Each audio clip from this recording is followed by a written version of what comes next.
ओम नमः शिवाय। हम लोग सुन रहे हैं श्री शिव महापुराण रुद्र संहिता पार्वती खंड। आज से अध्याय 27 चालू हो रहा है। सुनते रहे, शेयर करते रहे। और अभी तक आपने मेरा यूट्यूब चैनल सब्सक्राइब नहीं किया है तो रेड जो बटन होता है सब्सक्राइब वाला, उसको सब्सक्राइब करिए और बेल आइकन पर प्रेस करिए। आगे शेयर भी करिए, लाइक भी करिए। चलिए, ओम श्री गणेशाय नमः। ओम एम सरस्वत्यै नमः।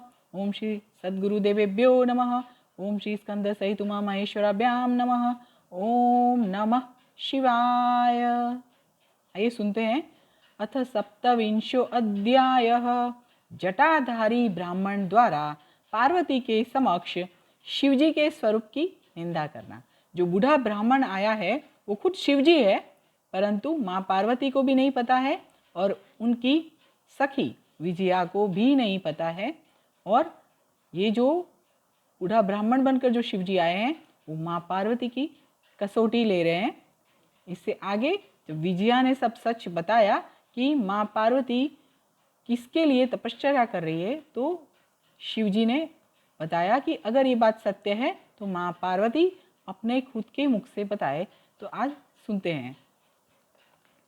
पार्वती उवाच शृणु द्विजेन्द्र जटिल मद्वृत्तं निखिलं खलु सखी उक्तं मे अद्य यत्सत्यं तत्तथैव न चान्यथा मनसा वचसा साक्षात् कर्मणा प्रतिभावतः सत्यं ब्रवीमि नो असत्यं वृतो वै शङ्करो मया जानामि दुर्लभं वस्तु कथं प्राप्यं मया भवेत् तथापि मन औत्सुक्यात् तप्यते अद्य तपो मया।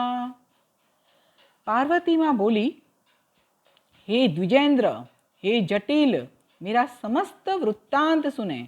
इस समय मेरी सखी ने जो कुछ भी कहा है वह सब सत्य है, कुछ भी झूठा नहीं है, गलत नहीं है। मैंने मन वचन एवं कर्म से शंकर जी का ही पतिभाव से वरण किया है। यह बात मैं सत्य कहती हूँ, असत्य नहीं।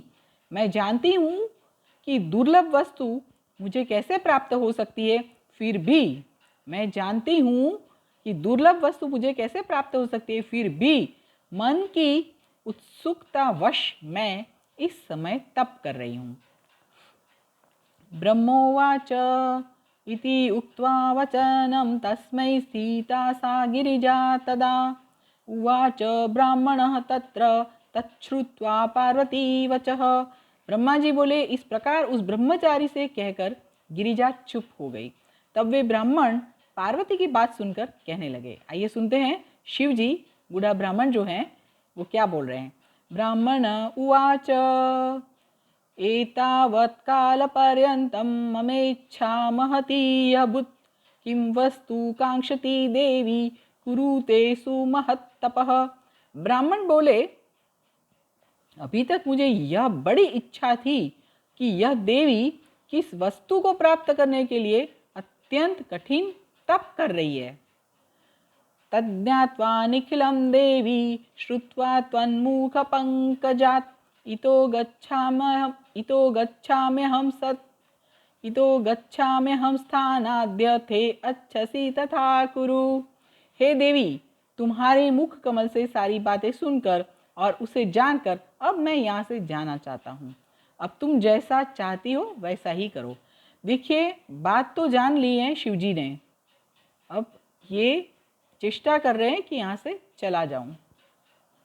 न कथ्यते त्वया मयं मित्रत्वं निष्फलं भवेत् यथा कार्यं तथा भावी कथनीयं सुखेन च। यदि तुम मुझसे इन बातों को न कहती तो मित्रता व्यर्थ हो जाती। कार्य तो होनहार के अनुसार होता है, इसीलिए सुखपूर्वक उसे कहना चाहिए। ब्रह्मोवाच इति उक्त्वा वचनं तस्य यावद् गन्तुमि एष सः तावच्च पार्वती देवी प्रणम्योवाच तं द्विजम्। ब्रह्मा जी बोले, ये नारद इस प्रकार कहकर ज्यों ही उस ब्राह्मण ने जाने की इच्छा की, तभी पार्वती देवी प्रणाम करके उन द्विज से कहने लगी। पार्वती उवाच किं गमिष्यसि विप्रेन्द्र स्थितो भव हितं वद इति उक्ते च तया तत्र स्थित्वोवाच स दंडद्रुक। पार्वती बोली, हे विप्रेंद्र, आप क्यों जा रहे हैं? ठहरिए और मेरे हित की बात कहिए।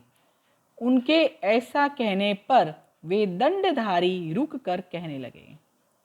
अब सुनते हैं कि शिव जी क्या बोलते हैं, परंतु कल सुनेंगे। और यही सब सुनने के लिए मुझसे जुड़े रहिए, देखते रहिए, शेयर करते रहिए।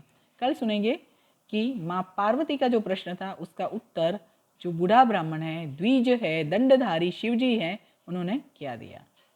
चलिए अभी मेरे साथ बोलिए, ओम नमः शिवाय, ओम नमः शिवाय, ओम नमः शिवाय, ओम नमः शिवाय, ओम नमः शिवाय। हर हर महादेव।